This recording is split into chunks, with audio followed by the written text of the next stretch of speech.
Good afternoon sa inyong lahat mga kabretsis. Welcome back to my channel, Itanabas Channel.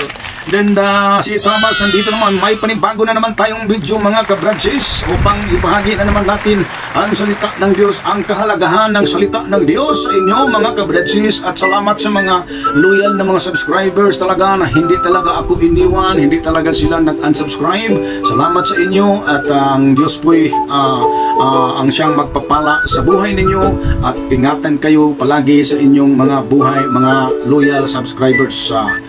Salamat sa inyong lahat na kayo po'y nagpatuloy kahit konti lang tayo, ngunit kayo po'y naniniwala sa mga tinuturo ko sa inyo, pinapangaral ko sa inyo, dahil ito po'y kalooban ng Diyos. Kung ano mang sinasabi ko dito na gamit at kinukuot ko po yung salita or mga talata sa Biblia, ito po'y katotohanan ang dapat ninyong paniwalaan mga kabratsis, no? Now mga kabratsis, mayroon po tayong tinatawag na previous study noong last third Sunday of month of January. Kaya ito po ay gusto ko pong ipagpatuloy po ito kasi ito po ay kadugtong po ito. Ito po ang atin pong pag-aralan ngayon, no? At ito po mga kabratsis, patungkol po ito sa tinatawag na how do you describe the presence of God or how do you describe the face of the Lord, no? Yon ang natin, no? Yon ang itinuturo ko na sa inyo. Kaya lang ito po ang kadugtong na. So ito po mga kabratsis, napakahalaga po ito, very important nga masayran talaga or malalaman ninyo kung paano talaga pag-describe ang presensya ng Diyos na buhay, no? Then noon pong nagtuturo po ako, hindi ba binubiyo ko talaga ang mga fake na mga larawan or fake na mga pictures or fake talaga na mga rebulto sa atin pong Panginoong Hesukristo. Kasi karamihan naman natin mga kabratsis ay talagang nakaranas po tayo noong membro po tayo noon sa tinatawag na RCC, Roman Catholic Church, then brainwashed talaga tayo mga kabratsis patungkol po sa mga larawan, mga rebulto na talagang ikinagagalit ng ating Diyos na buhay. Kaya mga kabratsis, kailangan na ma-delete yon sa inyong mga sa inyong mga isipan ang mga larawan o rebulto na talagang pinapangaral ng religion ng tinatawag Roman Catholic Church mga kabratsis. Na question mga kabratsis, bakit po tayo po'y nandito po, no? Tayo po'y magpunta sa church or nandito po tayo sa church. Bakit po tayo pumunta sa church at tayo po'y mag-church, no? Ayon po sa salita ng Diyos mga kabratsis, dito po sa Biblia sa 1 Corinthians chapter 1 verse 9 mga kabratsis, ito po nakasulat po talaga dito mga kabratsis, no? Ipakita ko lang na mayroon po talagang tayong Biblia na binabase po natin sa Biblia talaga itong mga sinasabi natin dahil tayo po'y nagkukot talaga ng mga talata sa Biblia or ang mga aklat na sinusulat ng mga apostol. No, dito po sa 1 Corinthians chapter 1 verse 9, sabi po dito in English term, God is faithful by whom you were called unto the fellowship of His Son Jesus Christ our Lord, no?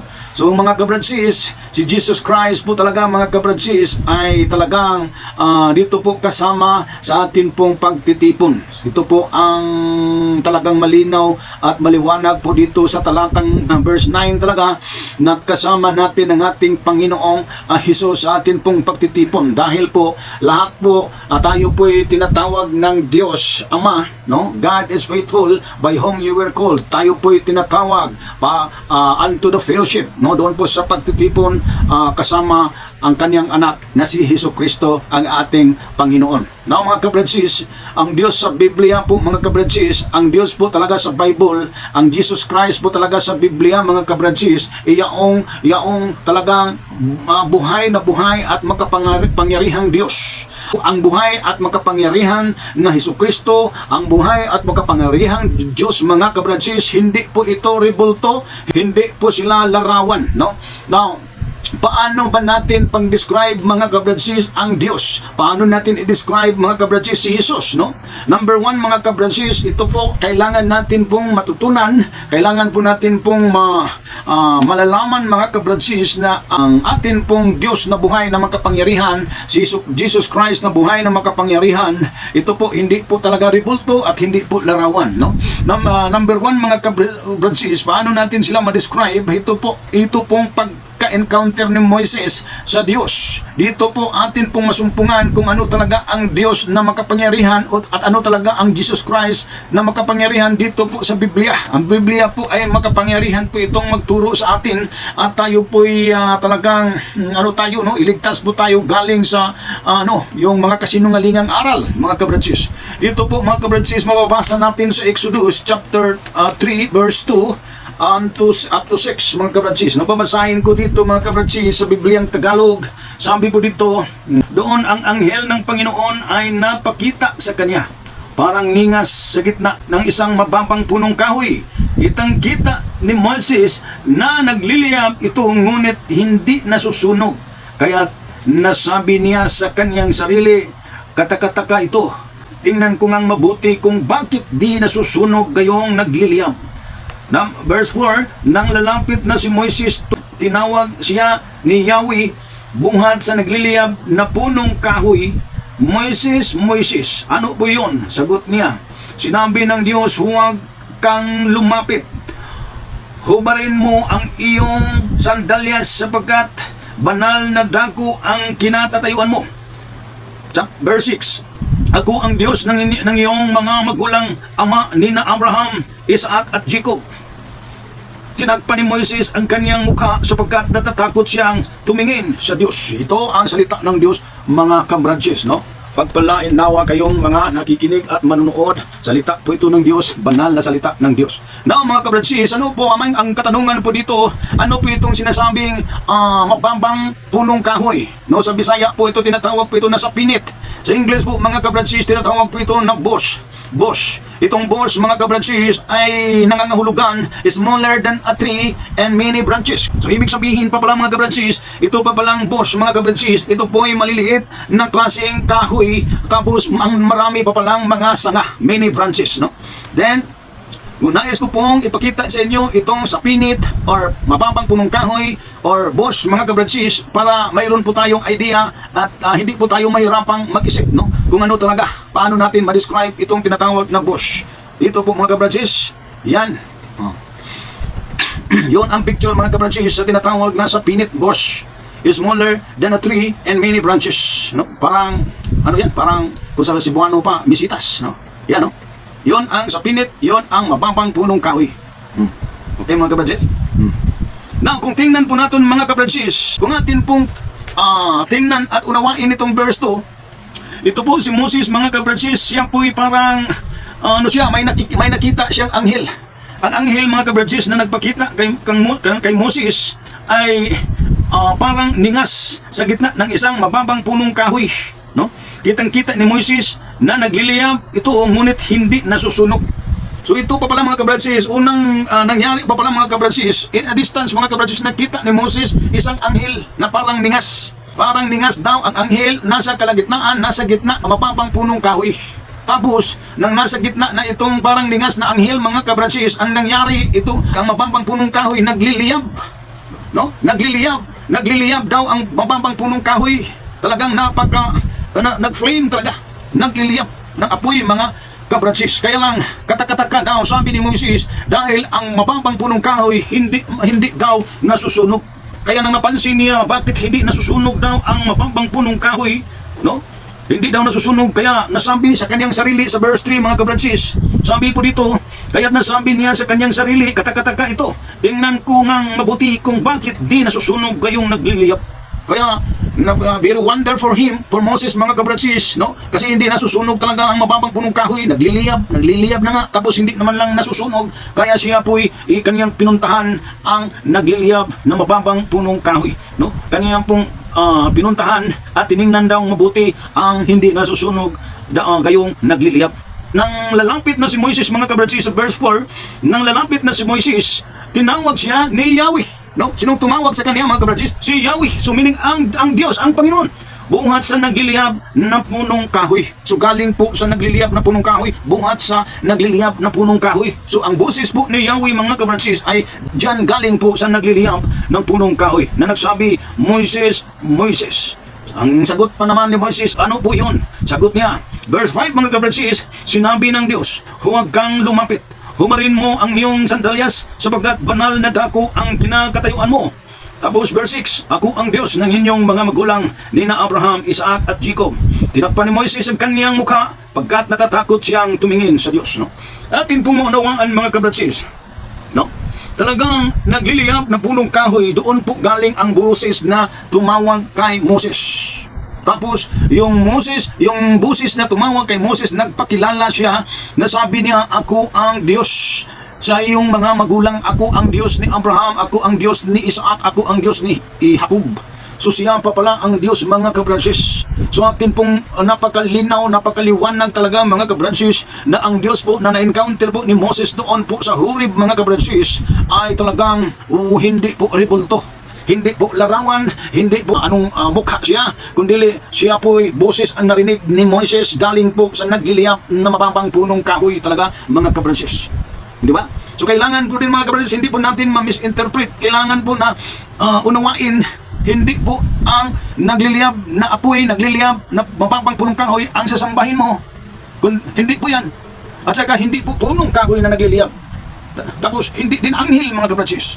Yung busis na narinig ni Moises doon sa Horeb, doon po sa nagliliyab na mababang punong kahoy, nagpakilalang siyang Diyos. Talaga siya po wala pong mukhang ipinapakita. Moses, yung busis na galing sa nagliliyab sa mababang punong kahoy.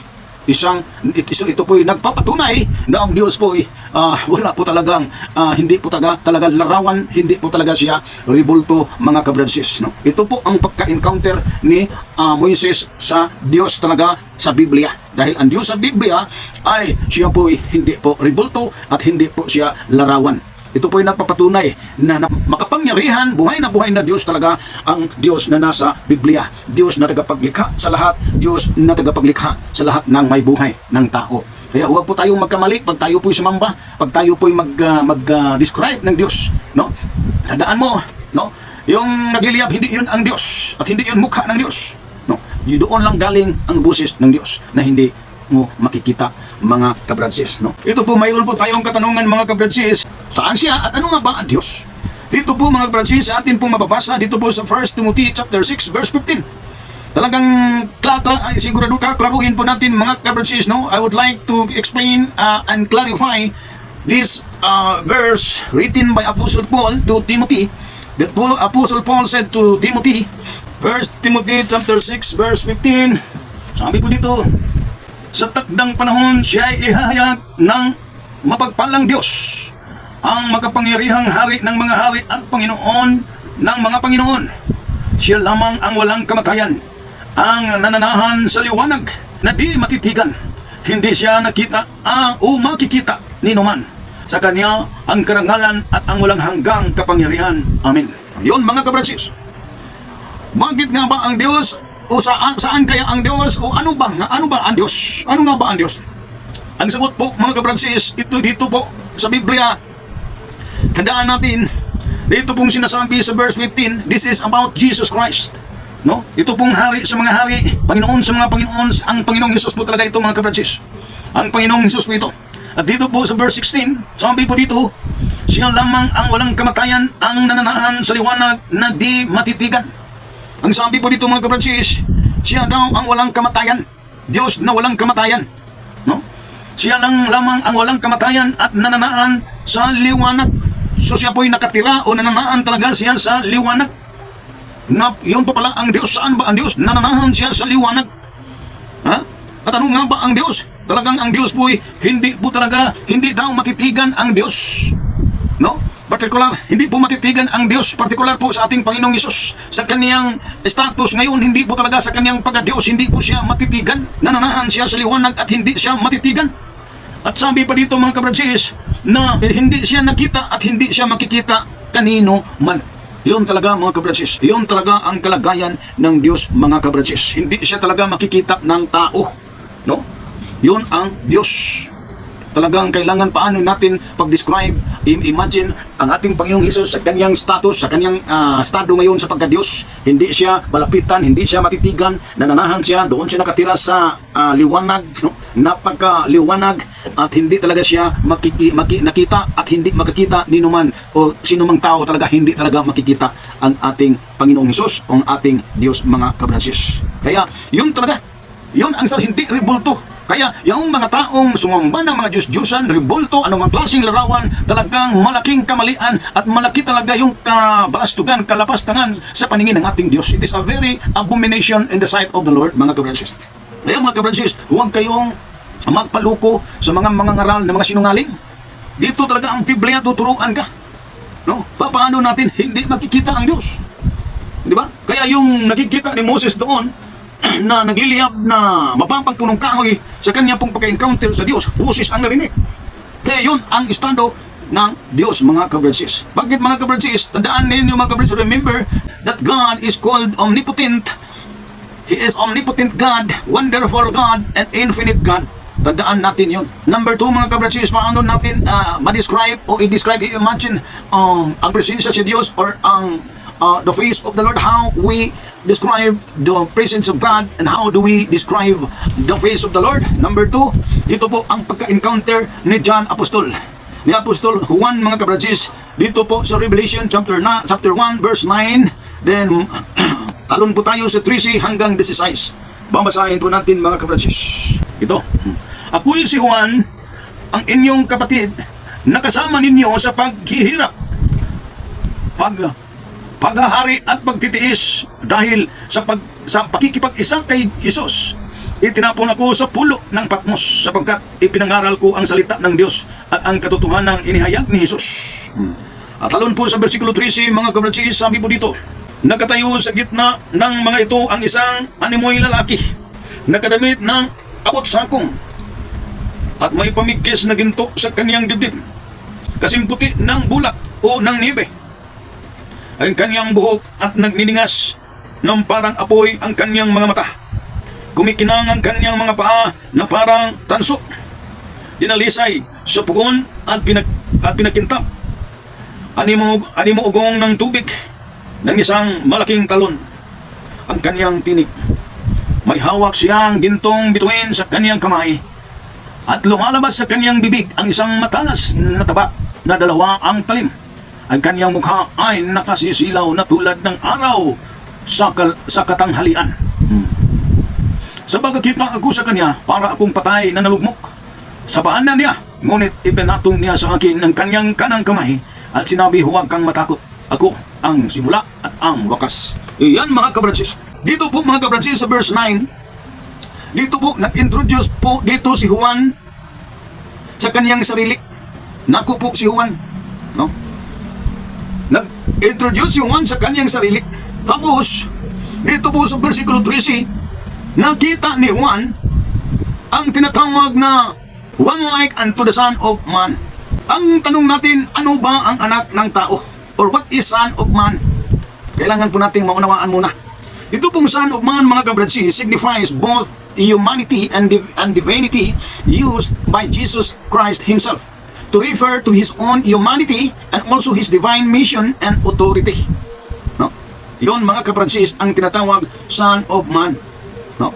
Ito po'y nagpapaliwanag sa pagkatao at saka sa pagka-Diyos ng ating Panginoong Hesus. At ito po'y ginamit ng ating Panginoong Hesus mismo, no? Sa patungkol sa kaniyang sarili sa pagkatao o sa pagkatauhanon, and din usab sa tinatawag na banal na misyon at otoridad. Continue, mga kabransis, sa versikulo 13. Sabi po dito, nakatayo daw sa gitna ng mga ito may lalaki na nakadamit ng abot sakong at may pamikis na ginto sa kanyang dibdib. So tingnan mo, may nakita daw siyang parang tao. Ito po'y Son of Man, anak ng tao, no? Tapos ito po'y nakadamit ng mahaba, abot sakong. Tapos siya po'y mayroong pong pamigkis, parang sinturon. Ito po sa kanyang dibdib na ginto ang kanyang pamigkis sa kanyang dibdib. Tapos kasing puti daw, kasing puti ng bulak o ng nibe ang kanyang mga buhok. So ang kanyang buhok ay kasing puti daw sa nibe.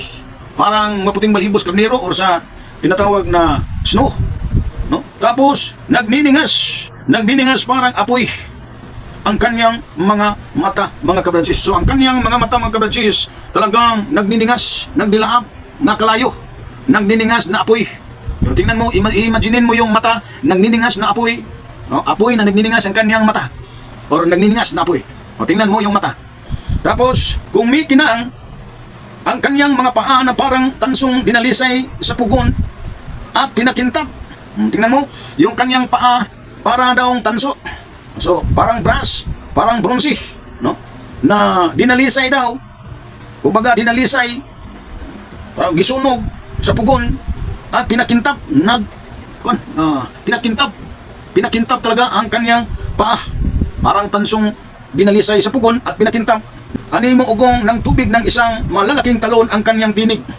Verse 16, may hawak siyang 7 bituin sa kanyang kamay at lumalabas sa kanyang bibig ang isang matalas na tabak at dalawa ang talim. Ang kanyang mukha ay pinakasisilaw ng tulad ng araw sa katanghalian. Tingnan mo mga kabradsis, ang mukha ng ang anak ng tao, mukha ng ating Panginoong Hesus. Ito po'y na-encounter, buhay na buhay, talagang fresh na na-encounter ni Apostol Juan, ang anak ng tao. Ito po'y ang ating Panginoong Hesukristo. Sa kanyang pagka-encounter, ito po talaga ang nakikita niyang sa presensya. Ito po talaga ang na-experience niyang presensya ng Panginoong Hesus, or talagang parang mukha ng ating Panginoong Hesus. Ano ba ang mukha ng ating Panginoong Hesus? Talagang imaginin mo mga kabrads, huwag kang magkamali.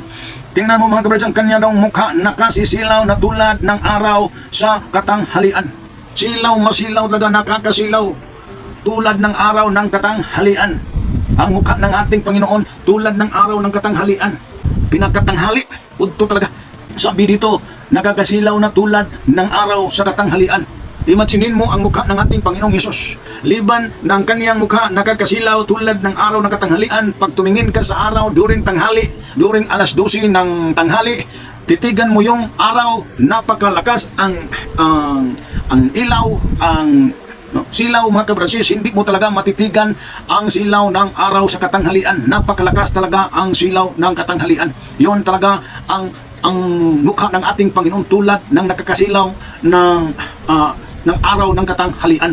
Maliban ng kanyang mukha ay parang araw ng katanghalian na hindi talaga matitigan, hindi talaga natin matitigan. Maliban dyan ang kanyang mata, apoy na nagniningas. Yan po ang imagine ninyo sa pagmumukha ng ating Panginoong Hesus. Sa kanyang presensya, ang na-encounter po ni Apostol Juan, yaon pong klase sa mukha, no? Ang kanyang paa parang tanso na dinalisay sa pugon na pinakintap. Tapos ang kanyang mga buhok maputi, daw niebe. Tapos nagsuot siya ng mahabang suot sa abot sakong. Tapos tingnan mo yung mukha niya, no? Yun mga kabransis ang na-encounter na Apostol Juan during na siya po'y nakaranas na kanya pong na-encounter ang ating Panginoong Hesus, mga kabransis. But in fact mga kabransis, siya po'y natumba parang patay. Kaya ang Panginoong Hesus po'y, kumbaga, nilihan siya ng Panginoong Hesus, siya po'y pinapatayo. Yon ang nangyari mga kabransis. Ang ngunit tandaan natin mga kabransis, baka naman kayo po'y sumamba ng araw, hindi po araw ang Panginoon, no? Ang mukha ng ating Panginoon ay parang lang, tulad ng nakakasilaw ng araw ng katanghalian. Yon lang ang kaniyang mukha, parang araw, hindi talaga matitigan. Hindi yon araw, hindi ang araw na nagbigay liwanag, hindi yon Diyos. Baka na may sumamba kayo ng araw, hindi yun. Tulad lang ang mukha ng ating Panginoong Hesus. Tapos ang mata niya ay apoy na nagniningas. So may mukha talaga, hindi yung araw ang sambahin mo, dahil hindi yun Diyos. Tulad lang ang mukha, hindi matitigan ang presensya ng ating Panginoong Hesus. Yun ang pagka-encounter ni Juan sa ating pong Panginoong Hesus, mga kabransis, no? Tapos mga kabransis, how do you describe the presence of God, and how do you describe the face of the Lord? Number 3 mga kabransis, ito pong pagka-encounter ni Pablo sa ating Panginoong Hesus, no?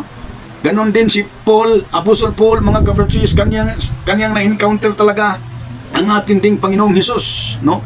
Dito po sa the book of Acts chapter 9 verse 3 hanggang 5 mga kabransis, dito po atin pong mababasa mga kabransis sa kaniyang tinatawag na pagka-convert ni Paul, mga kabransis, no? talagang doon po sa 935, doon po sa daanan ng Damascus, mga kabridges, biglang pong nagliliwanag. Basahin lang po natin, mga kabridges, para hindi po tayo magkamali. Dito po, naglakbay si Saulo patungong Damasco. Nang siya na malapit na sa lungsod, biglang kumislap sa paligid niya ang isang nakasisilaw na liwanag mula sa langit. Ano pat, nasubasog siya at narinig niya ang isang tinig na nagsalita sa kanya, Saulo, Saulo, bakit mo ako inuusig? Sino po kayo, Panginoon? Tanong ni Saulo. Ako'y si Jesus, ang iyong inuusig. Tugon sa kanya. Ito po, mga kabransis, nang naglakbay po talaga si Saulo patungong Damasco, nang siya po ay malapit na sa lungsod, sabi po dito sa nakasulat, ay siya po ay nang malapit na siya sa lungsod, bigla daw kumislap sa paligid niya ang isang nakasisilaw na liwanag mula sa langit. Nakasisilaw na liwanag mula sa langit, bigla lang daw kumislap sa paligid niya ang nakakasilaw na liwanag mula sa langit. Ano pat, nasubasog siya at narinig niya ang isang tinig na nagsalita sa kanya, Saulo, Saulo, bakit mo ako inuusig? Nagtanong si Saulo, sino po kayo, Panginoon? Nagpakilala, mga kabradsis, ang kanyang na-encounter ni Pablo. Sabi ng isang tinig, mga kabradsis, sabi, ako'y si Jesus, ang iyong inuusig. Tugon sa kanya.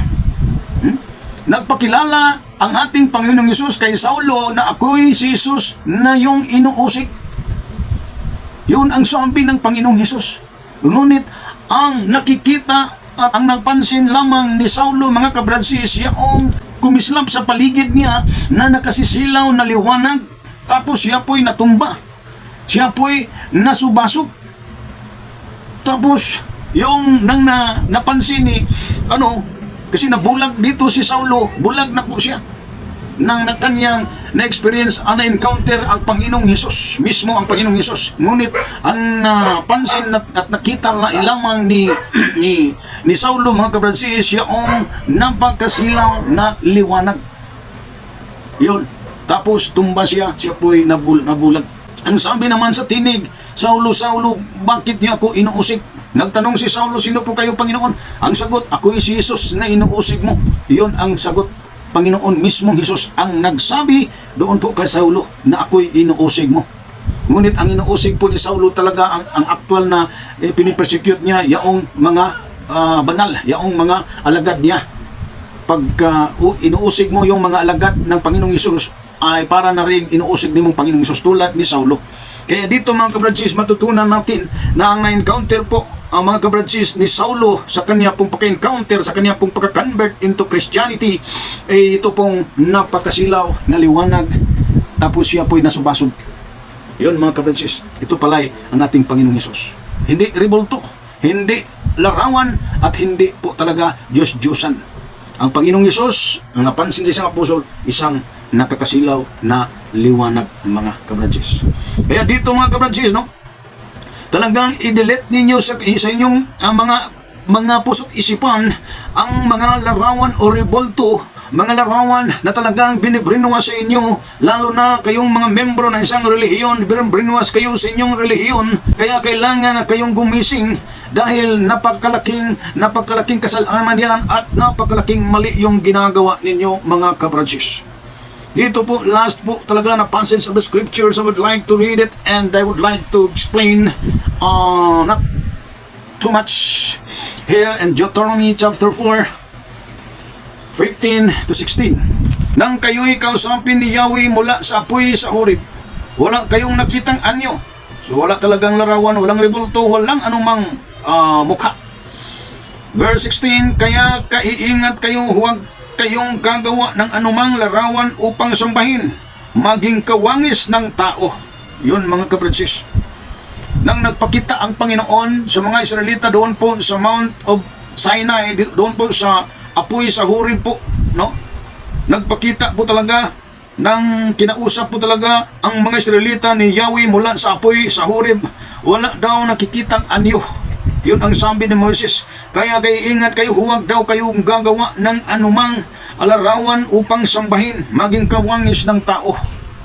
anumang dagway, mukha ba ng tao, kawangis ba ng tao, huwag kayong gagawa dahil nang kinakausap kayo ng Panginoong Yahweh doon po sa Horeb, wala pong anyo. Yun ang sabi ni Moises, mga kabransis. Ang sa versikulo 12, verse 12, mga kabransis, mula sa gitna ng apoy, nagsalita sa inyo si Yahweh, narinig ninyo ang kanyang tinig, ngunit hindi ninyo siya nakita. No? Enough na narinig ninyo ang kanyang tinig, ngunit hindi ninyo siya nakikita. Nang si Yahweh po ay nagsalita sa inyo, si Yahweh doon po sa gitna ng apoy. So, ibig sabihin, nakipag-usap pa pala si Yahweh or ang Diyos doon po sa mga Israelita. Sabi ni Moises, nakipag-usap doon po, galing po sa apoy, wala po talagang anyo, wala po kayong nakita, boses lang ang narinig. Yun talaga mga kabransis, para na may hindi na kayo mawala na sa inyong isipan, sa inyong alimpatakan itong mga tradisyon, mga ipinapangaral ng religion na talagang salungat sa banal na kasulatan. Kaya mga kabransis, ito lang po tayo mga kabransis, no? Ito po si Tanabas ang siyang magtatambas sa mga baluktot na aral sa iba't ibang uring religion or denomination. Kaya patuloy lang po kayong sumusuporta sa atin po na channel, Tanabas Channel. Please subscribe naman mga kabransis. I-support ninyo ang atin pong maliliit na channel. Marami na po tayong video dyan. Pwede kayong matuto dyan sa mga video ko. Pwede ninyong i-recap at i-review mga kabransis. Kaya sana huwag ninyong kalimutan mag-likes at saka mag-share naman sa atin pong video. And then ingatan kayo ng Diyos. To God all be the glory. Dakila ang Diyos, purihin ang Diyos, purihin ang Panginoong Hesus, dakilain siya sa ating mga buhay. To God all be the glory. Praise the Lord. Hallelujah, hallelujah, hallelujah.